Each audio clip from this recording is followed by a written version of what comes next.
So, yeah, one of the other things I do with programming and other hobbies is I like to collect trains too.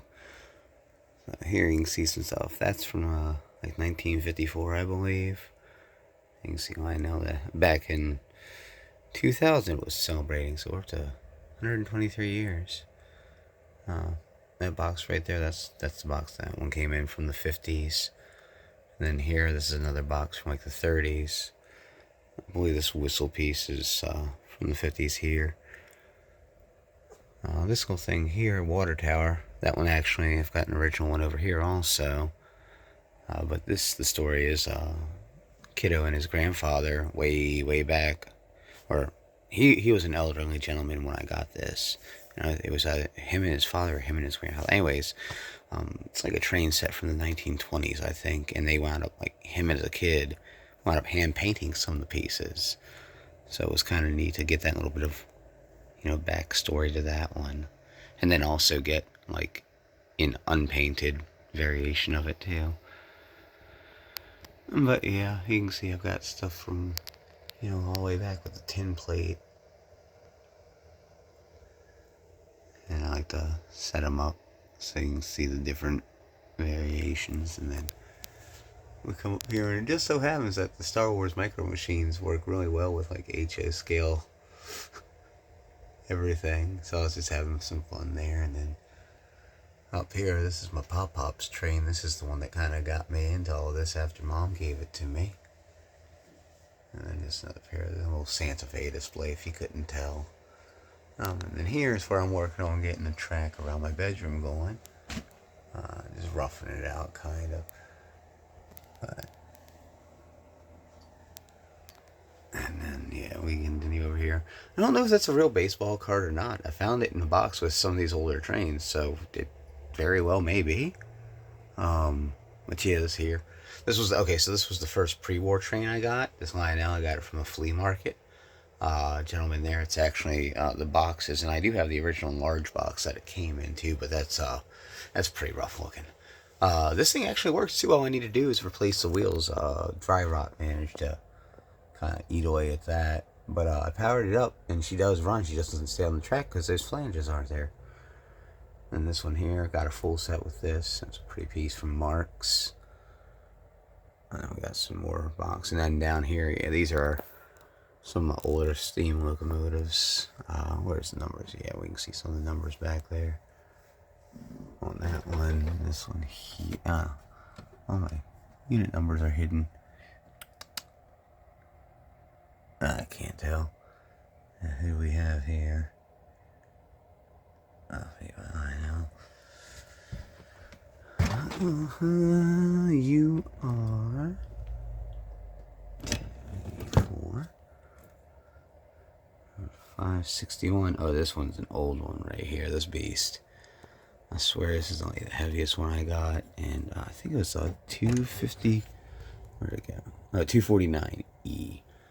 If I remember reading right, this was produced in 1936 and 1937, and I just found it in the bottom of a box.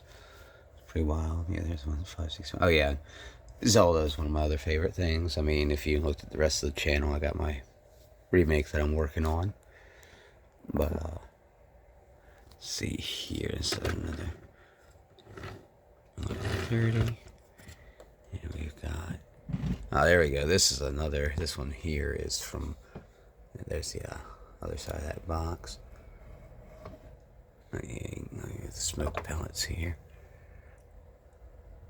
And it's the 259E. Or that was the 249E. And yeah, got another. This Commodore Vanderbilt was in the bottom of that same box. But it's funny, actually, if you look at the plate, that one's that color. Where's that one's at? And here's the engine that went with the hand-painted little piece I was talking about earlier. And it's another card that was with all that stuff. And then box cars. They really like their Baby Ruth. And then this is just miscellaneous and such for putzing around. that's one of the hand-painted passenger cars there. And then they also hand-painted that train bridge there. And then here's just some shells and stuff. That's my Pop Pops, I believe. And then that's also Pop Pops. I need to get a shell for that one. And just, oh, love my Star Trek, so it's my model shelf and a little bit of that workspace there. And then, yeah, more trains up here. And then, again, they mix two of my favorite things. Star Trek trains. So, I got my Star Trek, my trains, my Zelda, and trains.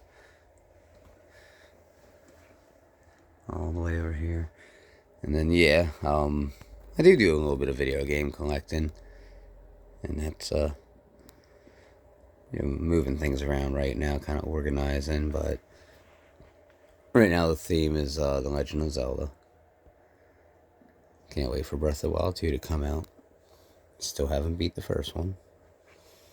And then, we got like a Sega section over here. If you can see it, it's a Nomad down there. Nope, Nomad's on this side. Yeah, there it is. And then we got the Game Gear over here. Cube and PS2. The old Genesis. And more trains, and ignore my laundry. Okay, that pans over here. Miss Kitty's bed. This is a pinball machine from 1946, I believe. Actually, I don't think you call it a pinball machine because it doesn't have the flippers. This is one of those. Still need to get the glass plate for it. But Miss Kitty likes to sleep in her bed and watch the window.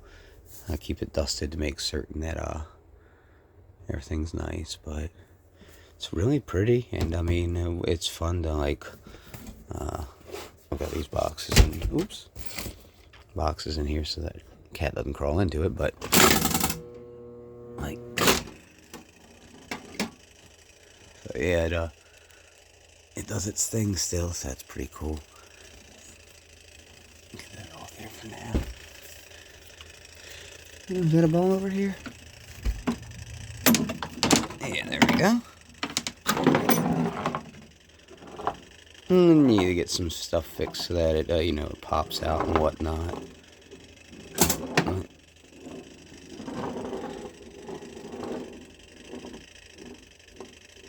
So this is why they were considered games of chance. There was no, knocking it back up there. It was just a gambling game, pretty much. And then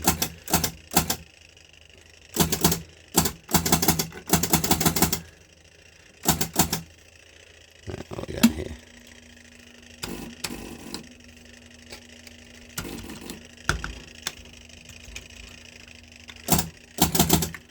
So, anyways,